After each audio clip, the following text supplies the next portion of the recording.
Welcome sa aking kusina. Ngayon na ipapakita ko sa inyo kung paano magluto ng isa sa mga paborito kong merienda, ang binignit na may malagkit lutong bahay style. So ayan yung ating ingredients, may sago, may kamote, may gabi.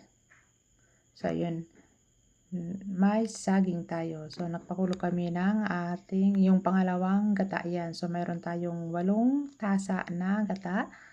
Yung pangalawa, so mayroon tayong, ayan yung malagkit, hinugasan ko na rin. So ngayon, mag-uumpisa tayo. At nahuli pala, mayroon pala yung asukal. So ayan yung asukal natin. Kung gusto nyo ng puti, pwede rin. So magkagayat-gayatin na natin yung ating saging. Ito ay perfect tuwing tag-ulan, mahal na araw, kahit kailan mo gustong kumain ng mainit at malinamnam na kakanin.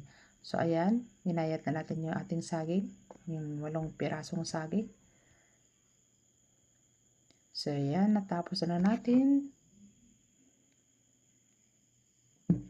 gayatin yung ating saging.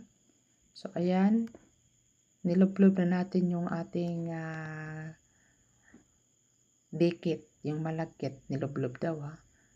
Habang inaantay natin lumambot yung ating malagkit, ay magagayat na naman tayo ng ating kamote. Yan, simple lang mga sangkap natin. Karamihan ay meron na sa bahay. So, saging, saba, kamote.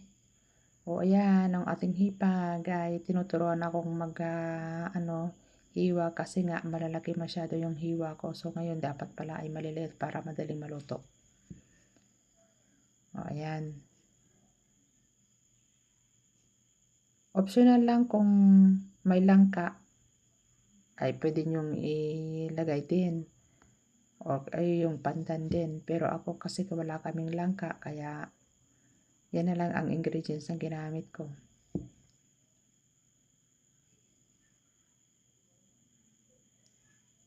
Habang niluluto ito, ang pwedeng sabihin mo sa bawat hakbang. So ayan,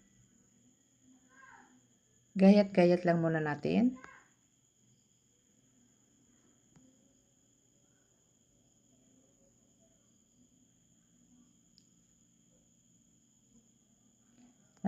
Tapos na natin gayatin yung ating kamote, ay ang susunod natin ay ang ating saging.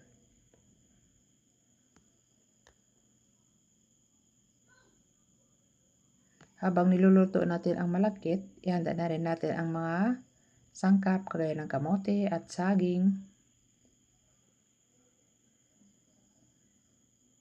Yan.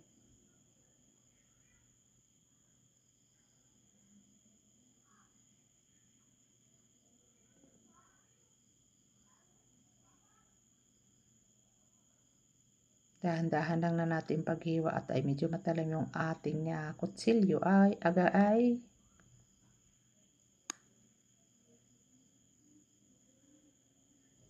ang isusunod naman gayatin ay ang ating gabi.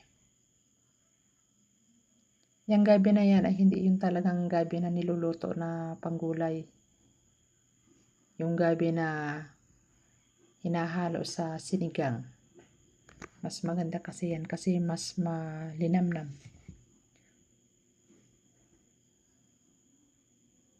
Kapag medyo naluto na yung bigas, idadagdag na natin yung kamote.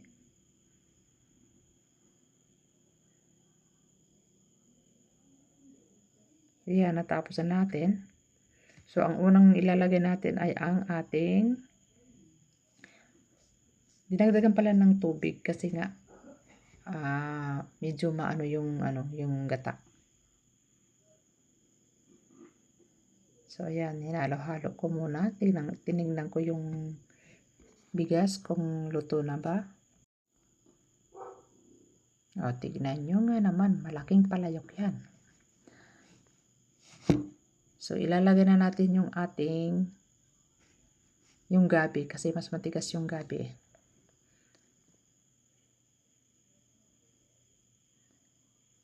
Ang isusunod na natin, sabi ng hipag ko ay Huwag daw ihalo yung tubig. Hindi ko naman ihalo yung tubig talaga.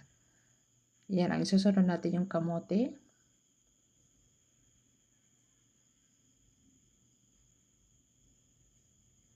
Yan. Tapos yung saging.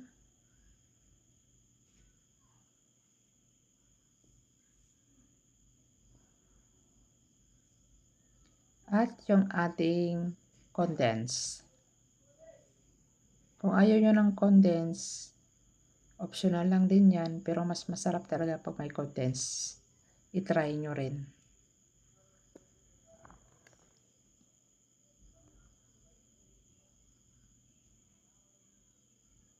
Haluin lang ng dahan-dahan para hindi matulog ang mga sangkap. Kapag halos luto ng lahat, ibuhos na natin ang gata na niyog, yung pangalawang gata.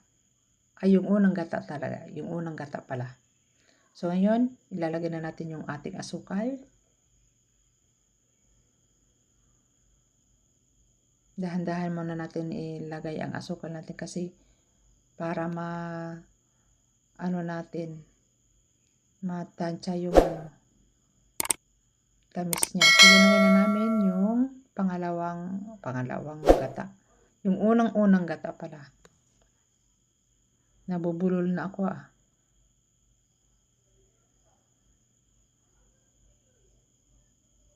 Ayan, luto na ang ating binignit na malagkit, lutong bahay na perfect sa kahit anong panahon. Sobrang simple lang lutuin pero napakasarap. Sana subukan ninyo at sa inyong bahay. Kung nagustuhan ninyo ang video na ito, huwag kalimutan i-like,